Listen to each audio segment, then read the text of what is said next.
Howdy folks, this is an instructional video for changing the model on the hero character. Let's drop the hero character into the scene.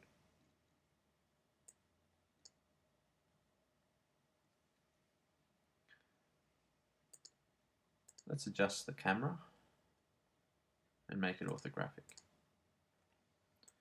We'll set the orthographic size to 10. Back in the scene view, let's ensure that our axis is X and Y. X to the right and Y to the up direction. Now let's add a new model. I'm going to use the Wicked Elf model from 3D-RT.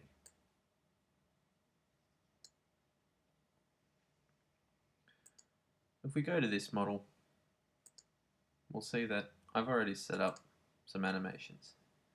It only has a subset of the animations available to the hero character.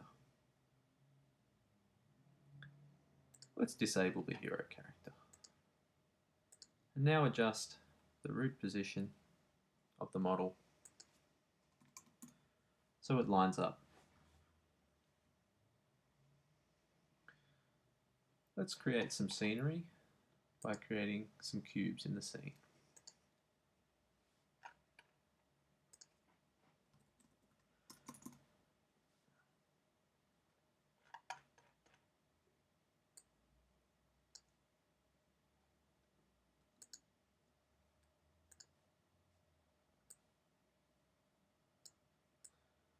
I'll just snap them. That's not particularly important.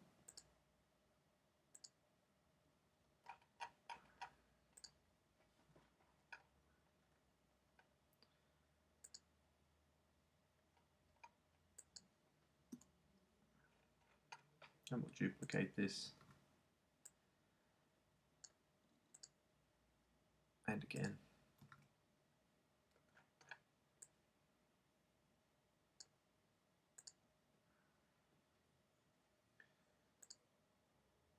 Let's check the collider of the character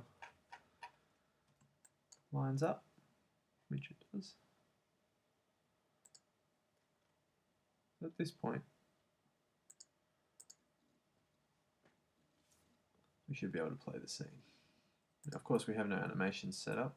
We also need to move our camera a little bit. But the character is basically working.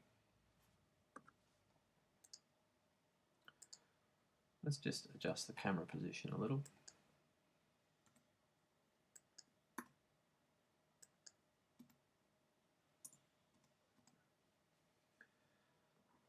So the next step is to add the animations. My suggestion is to make a copy of the HeroAnimator for your own character. So I'm going to duplicate that class, and I'm going to call it Wicked Elf Animator.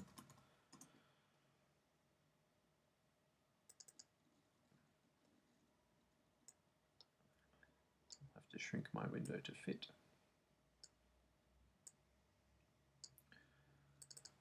So let's just rename that. Now the HeroAnimator expects a whole bunch of animations to be available, but of course our elf character doesn't have all these animations. So the first thing we should do is go through and make sure we're not going to play animations that aren't available. For now, we can simply comment them out.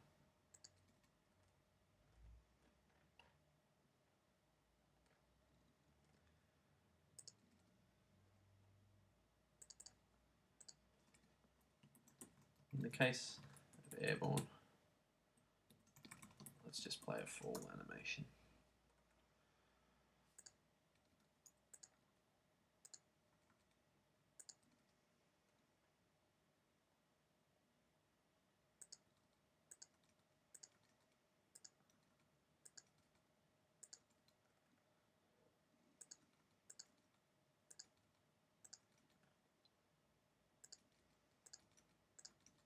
Of course, over time, you may want to add these animations back in, depending on your character.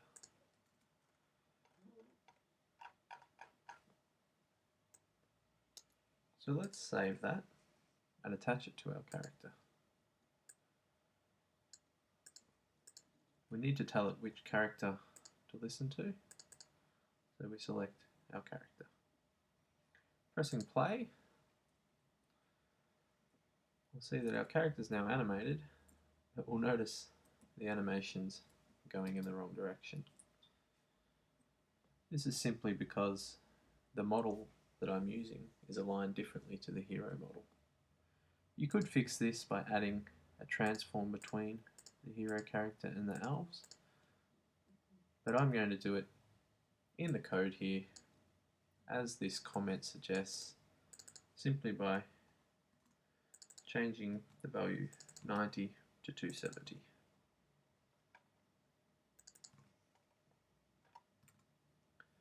Hitting play again, and we'll see that the model will now be facing the correct direction. Now we notice the height of our jump and the speed don't feel right for this new character because of his height. So let's give him a little bit more speed. We'll up the walk speed and run speed. Increase the acceleration a little bit, and we'll significantly increase the jump height.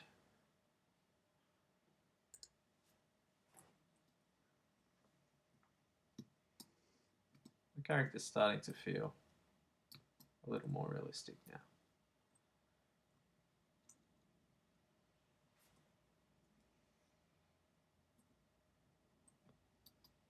We switch to the scene view, just take a look at the colliders. You'll see that the hero colliders actually line up pretty well for this model for the feet,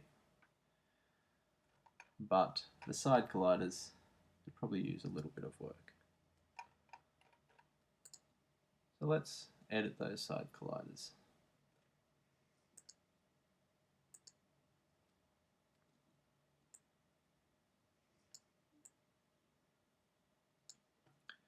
I frequently use the editor values when I'm setting distance, just so I can ensure each collider has the same distance. So these, let's set these to 0.3. Unity's float rounding might slightly change our value. Oops. Maybe we'll make these bottom colliders a little bit thicker, just to account for the shape of the character.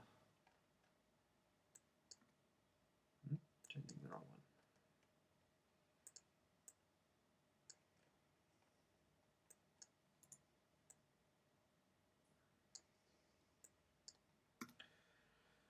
We'll also probably want to space these such that these colliders are around the middle of the character. So let's grab that and we'll up it to about there. And the same for this side.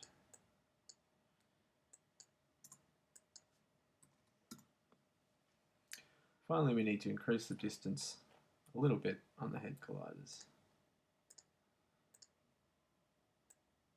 Again, we can do this manually. We can use the editor. You may notice the character is a little bit lopsided here. This is because, like the hero model, the character, the elf character, is not aligned on center whilst he's walking. What I mean by that is, if we hit play and go back to the scene view, we'll see that when we're facing left, our character's center is actually shifted a little bit. And that's what the direction checker on this script does. It basically flips around these colliders when you change direction. So when I go like this, the colliders have been switched around. Now I think we'll be pretty close to a reasonable character. Now of course we've got ledge climbing enabled but no suitable animations, so we can get some odd behavior there. But in general, our character is basically working. You notice we don't have much of a jump animation, but you get the general idea. So hopefully that's enough to get you started with changing the model. maybe just one quick thing, check keys head collision. I'll move this one over here. There we have it.